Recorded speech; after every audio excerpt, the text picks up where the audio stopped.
గుండెల్లో సన్నాయి రాగం మోగింది, మేళాలు తాళాలు వినరండి, సిరికి శ్రీహరికి కళ్యాణం కానుంది, శ్రీరస్తు శుభమస్తు అనరండి.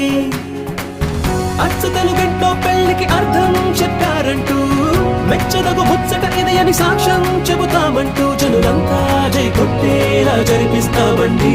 అందాల కుందనపు బొమ్మవని జత చేరుకున్నా